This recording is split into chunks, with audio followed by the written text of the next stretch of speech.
ومن سار على نهجه إلى يوم الدين فإن أصدق الحديث كتاب الله وخير الهدي هدي محمد صلى الله عليه وسلم وشر الأمور محدثاتها وكل محدثة بدعة وكل بدعة ضلالة وكل ضلالة في النار. رب اشرح لي صدري ويسر لي أمري واحلل عقدة من لساني يفقهوا قولي. أما بعد. Muslimin dan muslimah yang dirahmati Allah, secara kebetulan malam ini Ustaz Qamar tak boleh mari sebab rasanya dia belum sampai lagi, dia di umrah Mekah. Mungkin sehari dua lagi akan balik. Jadi untuk pengisian sementara waktu Isya ni, hamba diminta untuk memenuhi ruang masa yang ada. Sebagaimana kita ketahui, dalam masa yang berbaki tak sampai 10 hari lagi kita akan menyambut bulan Ramadan. Cepat masa berlalu, sehari-sehari, seminggu-seminggu. Sebaru je boleh puasa bulan Ramadan.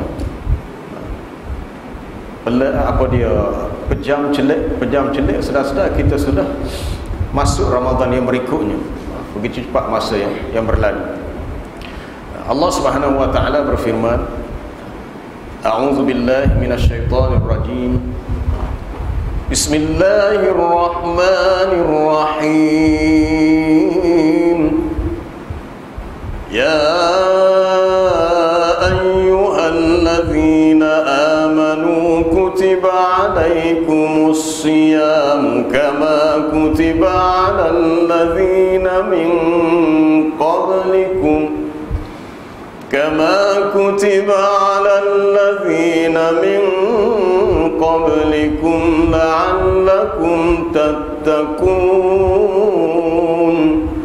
أياما معدودات.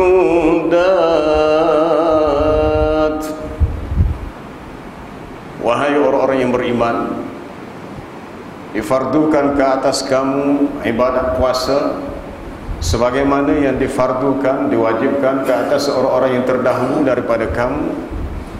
Mudah-mudahan kamu bertakwa, yaitu beberapa hari yang tertentu.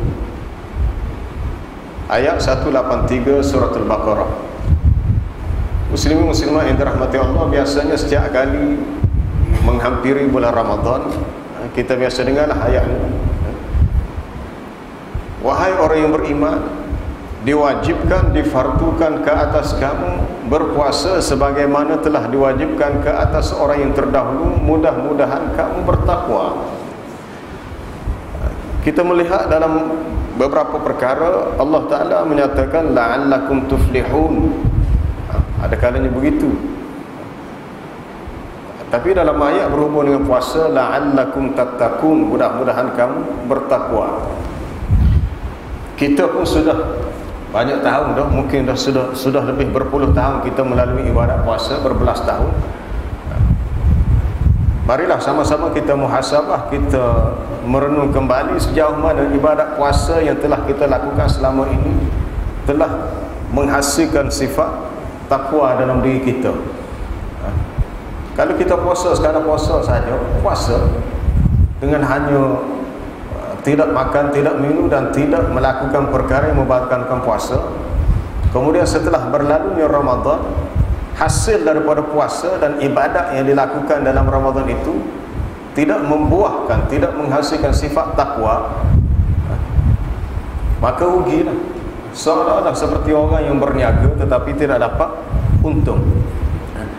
Malam ni amun nak ajak tuan-tuan, puan-puan, muslim-muslimat untuk kita buat perbandingan sambut Ramadan seperti kita menyambut saat kita akan mati. Sebab ada persamaan antara keduanya. Orang mukmin bergembira menyambut Ramadan sebagaimana mereka gembira menunggu saat mereka akan bertemu dengan Allah melalui kematian yang akan mereka lalui. Orang yang beriman menyambut Ramadan dengan penuh gembira kerana Ramadan adalah rahmat, adalah penuh dengan berkat. Di situlah Allah Ta'ala melimpahkan rahmatnya seluas-luasnya. Orang mukmin gembira menanti kematiannya, sebab dia akan bertemu dengan Allah. Dia akan bertemu dengan Allah. Tidak ada saat yang paling dinanti oleh seorang mukmin kecuali apabila terlerainya rasa rindu. Sebab selama ni mereka hidup di atas dunia, mereka menyembah Allah, mereka mencintai Allah. Akhirnya apabila mereka dipanggil oleh Allah Ta'ala melalui diutuskan malaikat maut untuk mencabut nyawa si hamba itu, maka hamba itu akan bertemu dengan Allah. Maka terubahlah rindunya. Fa amma in kana minal muqarrabin, maka adapun jika yang mati itu adalah golongan yang muqarrabin, yang dekat dengan Allah, dikatakan kepadanya farawhun wa rayhanun wa jannatu na'im. Kamu mendapat kerehatan, kamu mendapat kenikmatan, kamu mendapat apa dia lagi? Rauhun, rayhan menggambarkan nikmat. Nikmat rehat, nikmat selepas kematian, serta mendapat syurga yang penuh dengan nikmat. Sebab tu bila seseorang itu mati, maka dikatakan mustarihun mustarahun anhu, dia boleh berehat. Kalau dia orang yang baik, maka berehatlah. Dia tidak perlu bersusah payah untuk buat amal ibadat apa, sebab dia sudah mati. Kalau dia ni seorang yang jahat, maka makhluk lain merasa lega, sebab sudah tidak ada lagi kejahatan yang dibuat pada orang lain. Kita menyambut Ramadan, kita perlu ada persiapan supaya Ramadan menjadi sebab kepada kita mendapat takwa. Kita nak bertemu dengan Allah sebelum kita mati, kita kena berbekalkan dengan sifat takwa. Ayat terakhir yang diturunkan kepada Nabi sallallahu alaihi wasallam, wattaqu yawman turja'una fihi ila Allah thumma tuwaffa kullu nafsin ma kasabat wa hum la yuzlamun. Takutlah kamu kepada satu hari di mana kamu akan dikembalikan kepada Allah. Takut dengan maksud benar-benar bertakwa, bersungguh-sungguh buat persiapan pada hari setiap manusia akan bertemu dengan Allah, dan akan disempurnakan balasan untuk apa yang manusia usahakan di dunia dengan tidak dizalimi mereka itu sedikit pun.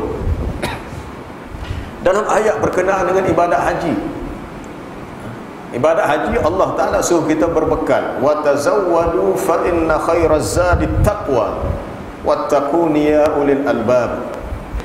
Berbekallah kamu, maka sesungguhnya sebaik-baik bekalan itu adalah sifat takwa. Nak pergi Mekah kena ada bekal. Bekal di sudut perjalanan cukup belanja pergi dan balik. Tapi sebaik-baik bekal yang sebenarnya adalah memiliki sifat takwa. Kita akan dapat sifat takwa kalau kita berpuasa dengan cara yang betul, puasa yang berkualiti, puasa yang sempurna. Jadi kalau kita sambut Ramadan dengan sungguh-sungguh untuk ambil sifat takwa, insya-Allah kita akan dapat. Tapi kalau kita sambut Ramadan dengan tradisi ini semua skala-skala, sekadar begitu sahaja tanpa ada persiapan ilmu, kemungkinan besar kita tidak dapat sifat takwa yang kita inginkan. Baik, apa persiapan pertama?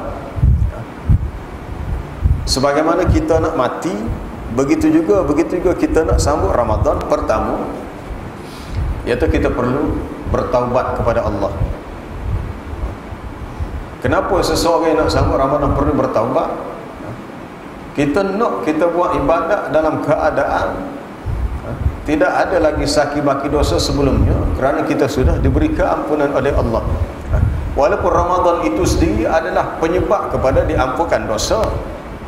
Nabi SAW bersabda, as-salawatul khams, salat 5 waktu, wal jum'atu ilal jum'ah, daripada satu Jumaat kepada Jumaat yang berikutnya, wa Ramadan ila Ramadan, daripada satu Ramadan kepada Ramadan yang berikutnya, mukaffiratun lima bainahunna idza ijtunibat al-kaba'ir. menjadi penghapus bagi dosa kesalahan selagi dijauhi dosa-dosa besar. Solat 5 waktu daripada satu Jumaat kepada Jumaat berikutnya, daripada satu Ramadan kepada Ramadan yang berikutnya, menjadi penyebab kepada terhapus dosa yang berlaku antara kedua-duanya selagi dijauhi dosa-dosa besar. Maknanya dosa-dosa kecil ini akan gugur dengan sebab ibadat yang kita buat setiap hari, setiap minggu, setiap tahun. Setiap hari solat 5 waktu, setiap minggu solat Jumaat, setiap tahun puasa Ramadan. Itu pun kalau semua ibadat ini sempurna. Apabila sempurna, maksud sempurna ni, ibadat itu dilakukan mengikut kaedah ilmu yang betul. Apabila sempurna dan diterima, maka menjadi penyebab kepada kita dapat pahala, kita dapat rahmat dan kita dapat sifat takwa. Jadi seseorang yang nak sambut Ramadan, dia perlu bertaubat, membanyakkan istighfar, membanyakkan taubat kepada Allah Ta'ala dan mencari sebab-sebab lain supaya terhapusnya dosa. Taubat ni bukan sahaja kita dengan Allah. Kita nak supaya apa sahaja salah silap kita dengan orang lain juga terhapus. Kalau dosa dan salah silap kita dengan Allah, kita boleh beristighfar, bertaubat bila-bila masa. Selepas solat tu, kita sembahyang sunat tengah malam, waktu pagi tu, kita buat solat sunat taubat, kita membanyakkan taubat, istighfar. Tetapi kalau dosa tu melibatkan kita dengan orang lain, berapa ramai orang yang menyambut Ramadan tetapi dia ada dosa dengan si fulan. Berapa ramai yang menyambut Ramadan, dia masih ada dosa dengan ahli keluarganya, dengan rakan-rakannya, dengan jiran tetangganya. Kalau kita ada buat salah silap, buat dosa, melakukan kezaliman kepada orang lain, tak terlepas kita. Kita bersungguh juga buat ibadat, tetapi pada masa yang sama salah silap kita dengan orang lain, kita tidak tebus, kita tidak bayar balik. Sama ada kita minta maaf atas kesalahan yang kita buat. Kalau melibatkan soal harta benda, kita kena bayar semula dia.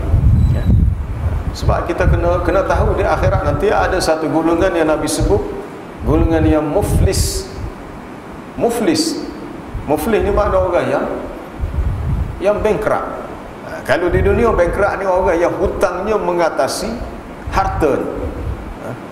Apa gunanya harta? Ada dalam simpanan aset hartanya ada sekitar 5 juta, tapi dia punya hutang dia 7 juta dengan syarikat tu, dengan syarikat ni, maka dia anggap muflis.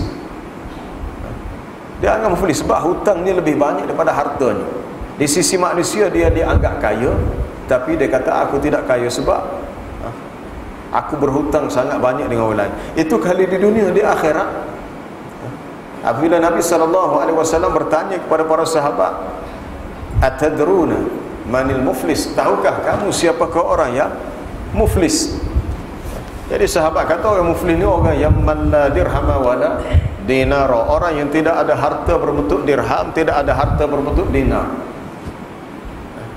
Tapi sebenarnya muflis ni orang yang datang di hari kiamat dengan membawa pahala sama ada pahala solatnya, pahala sedekahnya, pahala puasanya dan pahala ibadat-ibadat yang lain. Tetapi pada masa yang sama dia juga membawa timbunan-timbunan dosa dengan orang lain. Dosa antara dia dengan orang lain. Dosa dalam bentuk wa daraba hadha, dia pernah pukul orang ini. Mungkin dia ni jenis kaki kata orang, gajah pergi masjid tapi jenis suka pukul orang. Wa syatama hadha, dia mencaci cela, dia memaki hamun orang ni. Wa akala mala hadha, dia makan harta orang ni. Wa safaka dama hadha, dia pernah menumpahkan darah orang ni. Maka akhirnya dia ambil segala pahala kebaikan yang pernah dia buat, diberikan kepada orang yang pernah dia pukul, orang yang pernah dia caci cela, orang yang pernah dia makan hartanya, orang yang pernah dia tumpahkan darahnya. Kalau tak cukup untuk bayar dengan pahala tadi, maka dia ambil segala dosa kesalahan orang yang dia zalimi, lalu dipikulkan ke atasnya. Fa in faniyat hasanatuhu qabla an yuqda ma alaihi, sekiranya habis segala pahala kebaikan sebelum selesai kes itu, maka dia ambil dosa orang yang dia zalimi, ditanggung ke atasnya, maka jadilah dia orang yang muflis, bawa pahala banyak, pahala kosong, maka dia terpaksa pula tanggung dosa orang lain. Kita kena fikir tu. Sebelum tibanya Ramadan, cuba cari, mungkin ada orang-orang yang kita belum selesaikan hutangnya. Kalau ada, kita bayar habis tadi. Kalau tidak boleh mampu bayar habis hutang itu, minta tangguh untuk kita bayar sikit-sikit ya, supaya orang yang kita berhutangnya tidak merasakan kita telah menzaliminya. Dan apa sahaja dosa kesalahan kita dengan orang lain, pastikan tidak ada lagi sebarang zimmah, perkara ada sakut kita dengan orang lain. Sebab ini menyebabkan seseorang itu tidak akan terlepas. Dalam hadis riwayat Imam Bukhari, yakhlusul mu'minuna minan nar, orang-orang mukmin akhirnya berjaya lepas daripada neraka. Maksud berjaya ni selesai, habis. Bila dah habis hisab daripada mahsyar, sudah selesai titian sirat, mereka punya persinggahan terakhir sebelum ke syurga, fayuhbasuna ala qantarah bainal jannati wan nar. Mereka akan ditahan di satu tempat yang bernama qantarah, satu lokasi qantarah terletak antara syurga dan neraka. Neraka lepas dah nak masuk syurga. Tujuan letak situ tu adalah fayuqassu li ba'dihim min ba'd madzalim kanat bainahum, untuk dilaksanakan hukum qisas. Qisas ni maknanya kalau kita ada buat salah ke orang lain boleh tuntut dengan kita. Kalau orang lain ada buat salah dengan kita, kita boleh tuntut balik dengan dia. Itulah hikmah kenapa Allah Ta'ala jadikan adanya alam kedua, alam akhirat, untuk ditegakkan keadilan yang tidak tertegak di dunia. Sebab kita hidup di dunia ni banyak kali kita rasa kita teraniaya, kita dizalimi oleh orang yang zalim.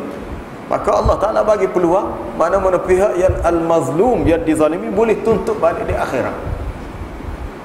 Akan tuntut balik di akhirat dengan cara tadilah. Salah satu cara sepakis orang muflis tadilah.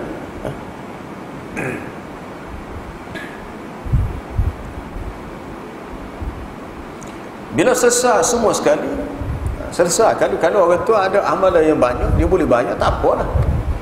Tapi kalau dosa dia tu lebih banyak daripada amalan dia, dia jadi orang muflis, rugilah dia. Bila selesai semua sekali, Nabi kata hatta idza hudzibu wa nuqqu udhina lahum fi dukhulil jannah. Apabila mereka sudah dibersihkan, sudah disucikan, maknanya salah silap mereka dengan orang lain tak ada dah, kosong, barulah mereka diberi keizinan untuk masuk ke syurga. Jangan kita ingat bila Allah Ta'ala sudah ampunkan dosa kita, oh selamatlah kita terus ke syurga. Belum tentu lagi. Kalau kita masih ada saki-baki dosa, salah silap kita dengan orang lain, jangan sedar duduk. Allah Ta'ala tu Tuhan yang maha luas keampunannya, sangat luas rahmatnya. Tapi kalau dosa melibatkan kita dengan orang lain, Allah Ta'ala tidak akan beri keampunan kecuali orang yang kita buat zalim pada dia, maafkan kita. Termasuklah dalam bab berhutang. Kita ni bersungguh sambut Ramadan, maka kita sebut macam-macam lah. Jaga solat 5 waktu, pergi masjid, sembahyang tarawih, baca Quran. Tiba-tiba kita terlupa kita ada berhutang dengan orang lain. Kita sudah cukup harta ataupun duit untuk kita bayar hutang, kita buat tak reti. Kita menangguhkan bayar hutang kepada orang lain. Kalau tak silap hamba khutbah bila? Mari dulu. Hari Jumaat minggu ni. Dah. Tak tahulah masjid ni, masjid tempat lain masalah cukai tu. Dekat rumah tu disebut masalah cukai, dalam khutbah tu disebut hadis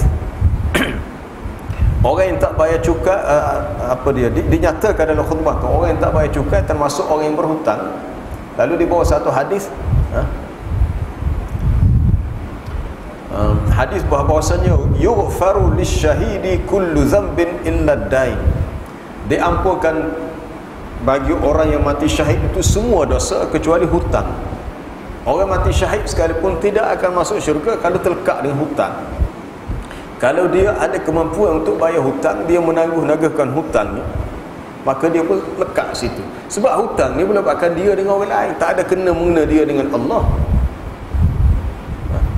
Kecuali kalau dia benar-benar tak mampu bayar. Kalau dia boleh bayar, dia kena selesai cepat-cepat. Untuk tidak ada apa-apa kesusahan di akhirat. Itu satu contoh hamba boleh sebut dalam bab harta benda. Tapi kalau dalam bab-bab lain, kita carilah apa-apa kesalahan yang kita ingat pernah kita buat pada orang lain, maka pergilah minta maaf kepada dia dengan sungguh-sungguh, supaya antara kita dengan orang lain tidak ada apa-apa masalah di akhirat. Kalau dia maafkan kita, alhamdulillah, kita terlepas dan dia pun dapat pahala. Man kanat li akhihi mazlimatan, sesiapa yang terhadap saudaranya ada sebarang kezaliman, maka Nabi kata falyatahallal minhu al-yawm, hendaklah dia minta halal hari ini juga. Hari ini ni maksud sebelum dia mati. Sebelum dia mati. Jadi semolahnya sebelum kita sambut Ramadan minggu depan, kalau ada salah silap kita dengan orang lain, hak kita ingat masih ada, sama ada dalam bab harta benda dan sebagainya, selesai sekali. Sebab kita pun tak tahu sama ada kita mati sebelum puasa, kita mati di tengah bulan Ramadan, atau kita mati selepas raya. Sebab kita anggap sambut Ramadan seolah-olah kita seperti menanti kita akan pergi untuk bertemu dengan Allah. Jadi pertama sekali perlu membanyakkan istighfar, itu kita dengan Allah. Jangan jadi orang yang putus asa, putus harapan. Allah Ta'ala sangat luas keampunannya. Yang kedua, kita perlu berbekalkan dengan ilmu. Kita nak bertemu dengan Allah di akhirat, kita perlu kepada amalan salih. Kita jangan lupa amalan salih adalah amalan yang perlu dibuat berdasarkan kepada ilmu yang benar, ilmu yang betul, apa yang diajar oleh Nabi sallallahu alaihi wasallam, dan ikhlas semata-mata kerana Allah. Itu ta'rif bagi amalan soleh. Mana amalan soleh ini bermula dengan ilmu. Seseorang tidak boleh beramal kalau dia tidak tahu bagaimana cara beramal. Faman kana yarju liqa'a rabbih falyamal 'amalan salihan wa la yusyrik bi'ibadati rabbih ahada. Maka sesiapa yang mengharapkan pertemuan dengan Tuhannya, iaitu sesiapa yang yakin dia akan bertemu dengan Allah, maka hendaklah dia melakukan amalan soleh, amalan yang baik. Amalan soleh ni apa sahaja kebaikan kita buat dikira amalan soleh dan diberi pahala, sebab dia agak ibadat. Ibadat wajib, amalan soleh, maka kita diberi pahala. Kita buat amalan sunat, amalan soleh juga dapat pahala. Kita membantu sesama makhluk, menolong orang yang susah, itu juga dikira amalan soleh dan kita dapat pahala. Kita beri nasihat, beri nasihat, sampaikan ilmu, beli tazkirah, itu juga amalan soleh dan kita juga dapat pahala. Tetapi dengan syarat, Allah Ta'ala kata wala yusyrik, janganlah kamu mensyirikkan Allah dalam amalan yang kamu lakukan itu dengan sesiapa pun. Maksudnya amalan soleh itu mesti ikhlas kerana Allah. Nak kepada ilmu, kita kena belajar. Dalam bab puasa ni ramai orang tidak belajar untuk menghasilkan puasa yang berkualiti. Kalau kita melihat dari segi ta'rifnya, as-saum, puasa tu dari segi bahasanya maknanya al-imsaku, menahan. Menahan. Maksudnya menahan, al-imsak anil muftirat, menahan daripada perkara yang menyebabkan terbatalnya puasa. Maka kita tidak boleh melakukan perkara-perkara yang menyebabkan puasa kita terbatal, kecuali kalau kita benar-benar terlupa. Makan dan minum contohnya, makan minum batal puasa. Tapi kalau seseorang itu makan dan minum terlupa, sesiapa yang berpuasa kemudian fa'akala wa syariba, dia makan minum dalam keadaan dia lupa, maka falyutim masaumahu, hendaklah dia menyempurnakan puasa. Tapi kalau teringat masa makan tu kena berhenti lah. Tapi kalau seseorang tu benar-benar lupa, sudah makan dia baru ingat aku puasa ni, maka dia boleh meneruskan puasanya. Sebab adapun makan minum itu dianggap rezeki yang Allah Ta'ala berikan untuknya. Kita perlu memiliki ilmu tentang puasa yang sempurna. Sebab puasa dengan maksud nak mendisiplinkan kita. Berapa ramai yang puasa tidak makan, tidak minum, tidak buat perkara membatalkan puasa, tetapi mencacatkan pahala puasa. Orang Kelantan kata kuh puasa, akhirnya jadi kuh pahala puasa. Berapa ramai kaum wanita yang berpuasa, tapi masih ramai yang keluar dalam keadaan mendedahkan aurat, menyebabkan kita pula terdedah pandangan kita melihat kepada aurat orang lain, ataupun berpakaian mungkin bertudung tapi belum tutup aurat. Puncanya kerana ilmu puasa, perutnya puasa, tidak makan, tidak minum, tetapi dari sudut penutupan aurat tidak ikut syariat. Kita mungkin berpuasa, perut kita tidak makan, tidak minum, ataupun tidak mengadakan hubungan kelamin suami isteri, tapi dari segi lidah kita, mata kita, telinga kita tidak puasa. Maknanya kita puasa dengan tidak ikut kaedah puasa yang betul, sebab tidak ada ilmu. Sebab tu nak mencapai sifat takwa melalui ibadat puasa, seseorang perlu berusaha mendisiplinkan diri dia. Kalau kita jenis kecek banyak, cuba kurangkan bercakap. Bulan puasa ni kurangkan je. Kalau sesiapa yang pernah pergi Mekah buat haji, semasa dalam ihram, dia senyap. Orang betul-betul nak haji yang mabrur, dia tak kecek banyak. Dia tak boleh nak buat supaya dia duduk di kampung, nak buat, nak sembang, nak apa, habiskan masa dengan ialah supaya buat kedai kopi apa. Sebab kita kena kurang bercakap kecuali yang perlu sahaja. Sama juga kita berpuasa, sebab kita dikira seperti berpantang, tempoh berpantai. Selama daripada naik matahari waktu pagi hingga maghrib, kita tidak boleh makan minum. Waktu tu je lepas maghrib boleh makan minum. Jadi tempoh tu kita cuba tahan untuk tidak bercakap kecuali perkara yang baik. Nabi SAW mengingatkan kepada kita dalam hadis yang sahih riwayat Imam Bukhari, man lam yada' qawla zur wal 'amala bihi falaysa lillahi hajatun fi an yada'a ta'amahu wa syarabahu. Sesiapa yang tidak meninggalkan daripada bercakap yang dusta, yang palsu. Qaul az-zur ni meliputi semua, kecek ngarut, kecek koksi, tidak berfaedah, buat perkara yang sia-sia. Ni rugi. Setengah-setengah budak dia tak tahu, budak-budak remaja lah, kena kaya cuti, nak buat apa hari ni, maka dia habiskan masa puasanya dengan menonton satu demi satu rancangan televisyen. Kan lebih baik ambil Quran baca. Tapi kalau baca Quran sebentar, semua surat mengatuk dia, letih ni. Tak, betul ke tak? Tak ada jiwa nak tahu apa dia yang ada di sebalik ayat-ayat Quran.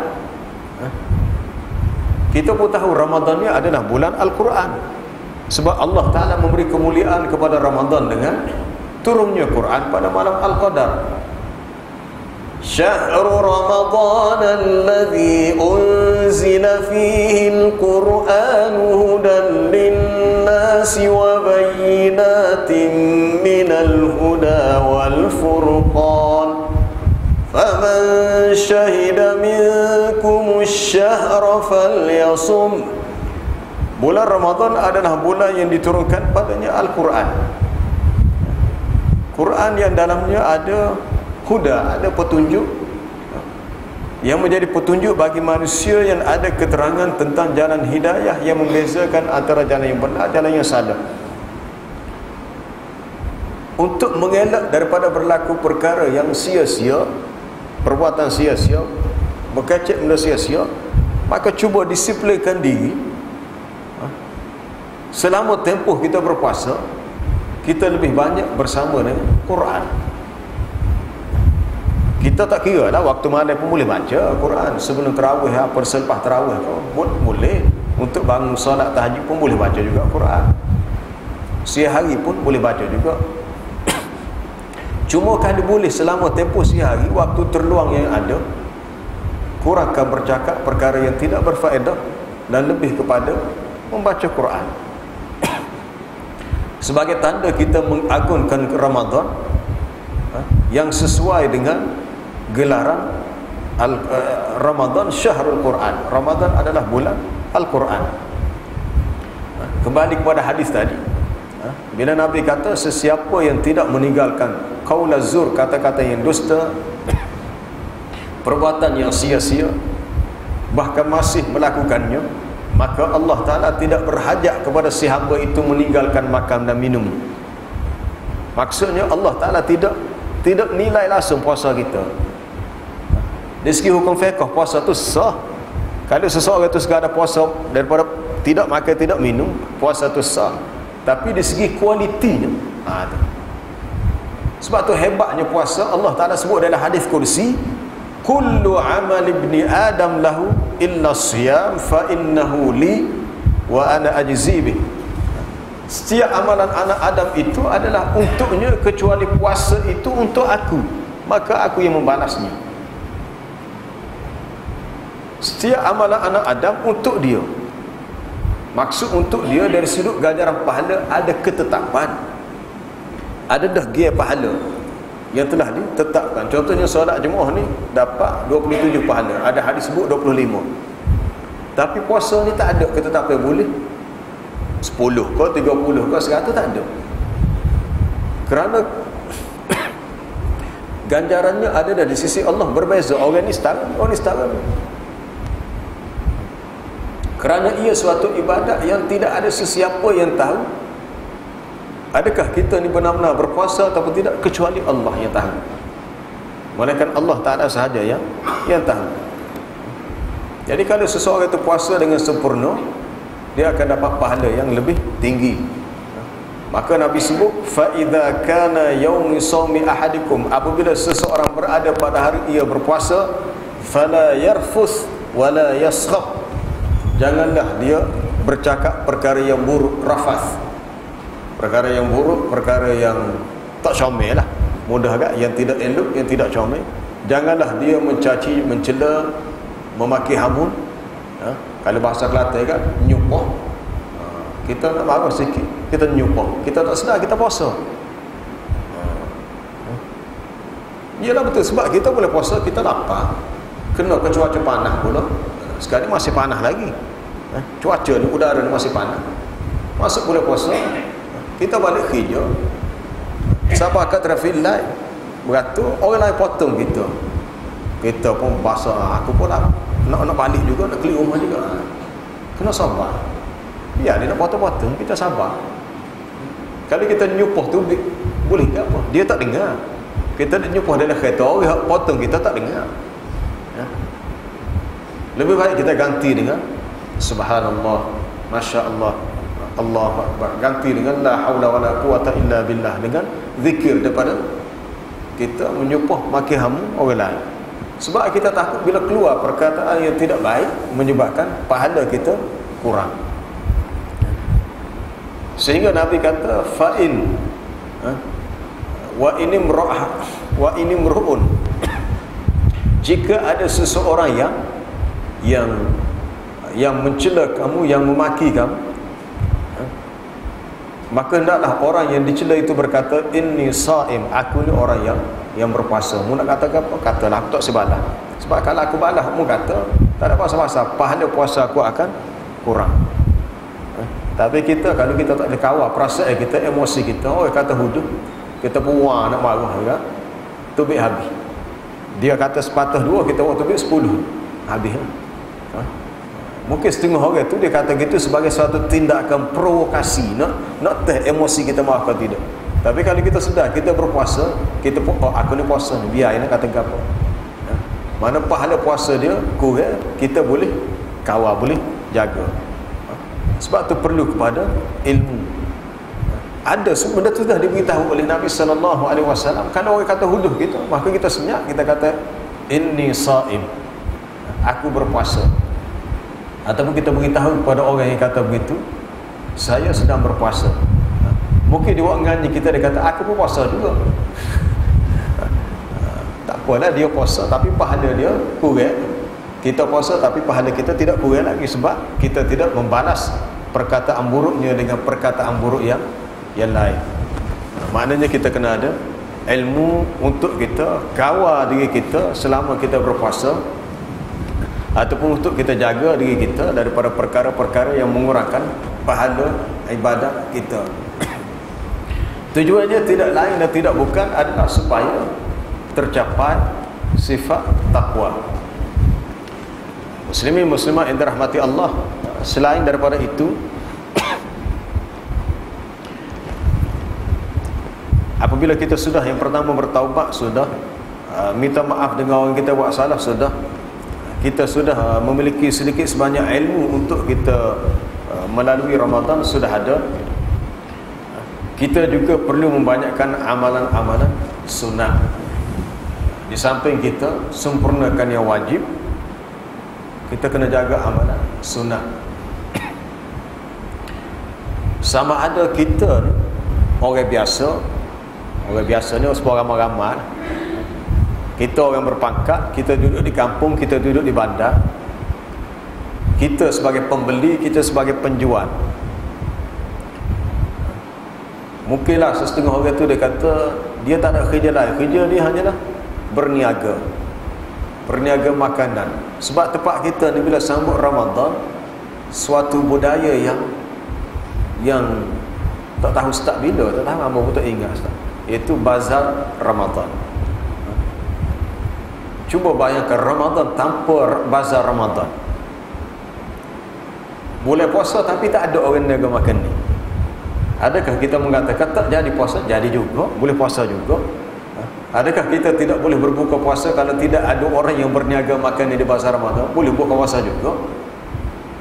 Cuma tradisi kita, orang kita ni, mungkin kita terlalu membesar-besarkan bab makanan.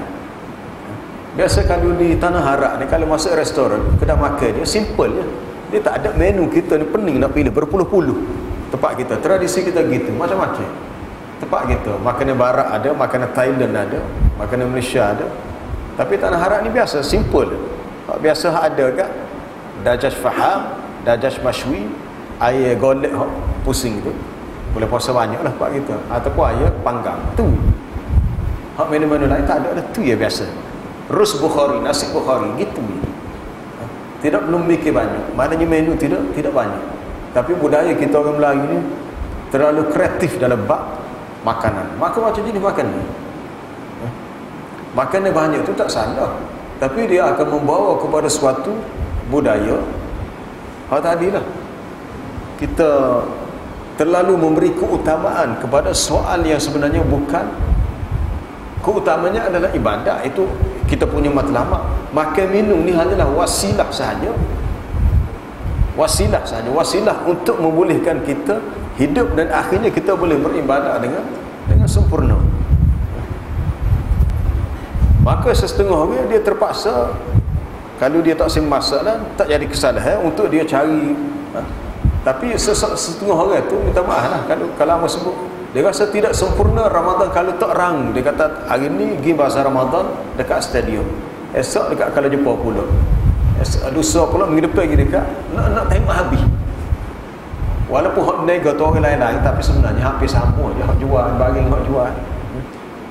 Tapi kita para kita manusia begitu.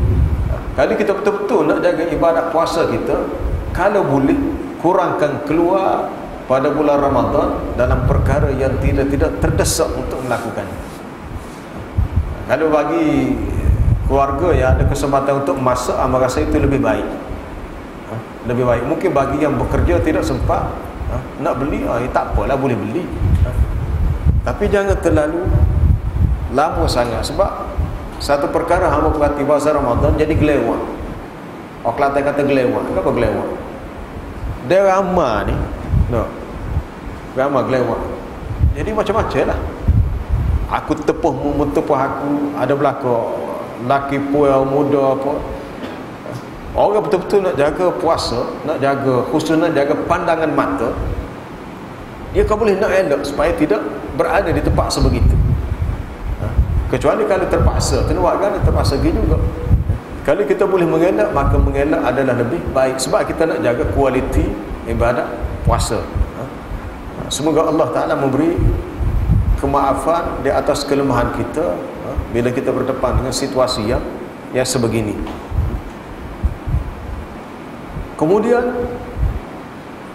dari segi adab-adab, kalau nak pastikan ibadat kita tu sempurna, ibadat puasa sempurna dan berjaya mendapat sifat takwa, adab-adab kita kena jaga.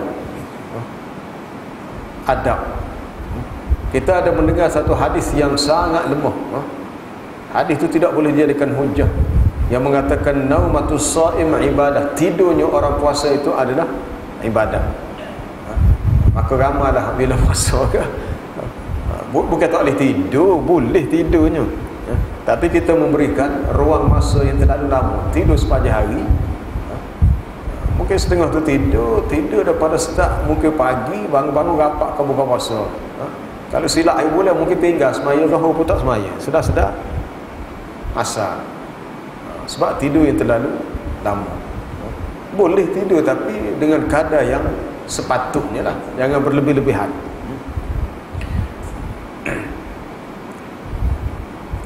Adab-adab yang lain, jangan terlalu banyak memikirkan soal keduniaan yang sia-sia. Kalau lah ada persiapan hari raya, kalau boleh kita buat awal-awal lagi lah persiapan hari raya, sebab kita fokuskan ni untuk ibadat tu lebih utama. Sempurnakan yang utama tu dahulu, kalau lain-lain tu lepas tu. Sepuluh orang pergi Mekah lah kalau buat haji, apa penting nak sempurnakan ibadat.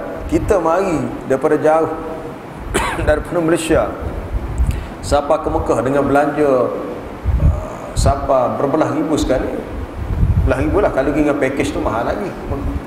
Tiba-tiba pergi Mekah, kita tidak sungguh untuk salat berjemaah ataupun salat di saf yang awal. Ini ramai kita melihat jemaah yang bila masuk masjid Nabi itu duduk di saf belakang, depan kosong lagi. Rugilah kita mari dengan duit beribu-ribu tiket apa tu ber untuk buat haji untuk umrah, tiba-tiba kita duduk belakang, rugi. Sama juga Ramadan ni hanya mari sebulan dalam setahun, tahun depan tak tahu lagi ada ke tak. Lalu kita tidak ambil peluang yang ada ni sebaik mungkin. Kalau kita tengok semula 2-3 minggu lepas, 2-3 bulan lepas, 4 bulan lepas, berapa ramai dah orang-orang yang kita kenal, ahli keluarga kita, anak beranak kita, sayang kita, orang-orang tertentu yang sudah pergi meninggalkan kita, sudah meninggal dunia. Mereka tidak berkesempatan untuk melalui Ramadan tahun ini, tapi kita masih bernyawa, maka rugilah kalau kita mengsia-siakan peluang yang ada. Kerana masa yang kita diberikan semasa di dunia, termasuklah peluang untuk melalui Ramadan, kita akan disoal, kita akan ditanya di akhirat apa yang telah kita lakukan, adakah kita mengisi dengan sebaik mungkin ataupun tidak. Dan kita berusaha kalau boleh apa yang telah kita buat pada bulan Ramadan kita boleh teruskan pada bulan-bulan yang berikutnya. Pada bulan yang berikutnya, biasanya lepas habis yang Ramadan dia akan kendor balik, diturung selalu dah. Jadi seolah-olah ibadat ni kita hanya sungguh pada bulan Ramadan. Kalau kita kata kita nak pahala lebih, kita akan dapat pahala dan kelebihannya pada Ramadan, dan kita akan gunakan kesungguhan yang ada pada bulan Ramadan untuk kita buat pada bulan yang lain. Mungkin setengah orang itu dia kata pada bulan puasa dah lah dia berhabis sebulan ni untuk khatam bacaan Quran 30 juz. Tapi kalau kita tidak standby awal-awal sebelum Ramadan, kita tak cara, kita tak sungguh, tak boleh, tak jadi. Mungkin dia berhabis, tapi berhabis pun dengan cara gitu lah. Mungkin bacaan kita tidak sempurna, mungkin tajuk kita berat, tak kemah.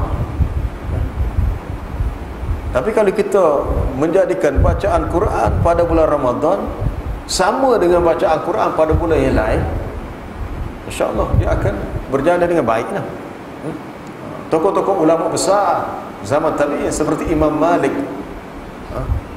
rahimahullah. Imam Malik kata, apabila tibanya Ramadan aku meninggalkan bacaan kitab yang lain termasuk kitab hadis dan aku memberi tumpuan kepada Quran. Bahkan setengah yang lain Dikatakan mereka dapat mengkhatamkan Quran lebih daripada 50-60 kali. Kita nak mikir ke mana boleh habis 60 kali. Kita nak habis sekali pun belum. Kalau boleh pun habis sehari 30 juzuk pun kita rasa sangat luar biasa. Kalau pun habis sehari 30 juzuk boleh khatam sekali. Mana dalam sebulan tu boleh khatam 30 kali. Ada yang dapat khatam sampai 60 kali. Itu ada riwayat yang menyebut begitu. Betul atau tidak wallahu alam. Tapi kalau betul, mana mereka ni orang yang sangat hebat dalam memberi tumpuan kepada amal ibadat. Merasa cukuplah setakat itu untuk pengisian antara maghrib dan isyak ni. Hamba pada hal lain pula lepas ni. Wallahu alam. Subhanakallah bihamdika asyhadu an la ilaha illa anta astaghfiruka wa atubu ilaik.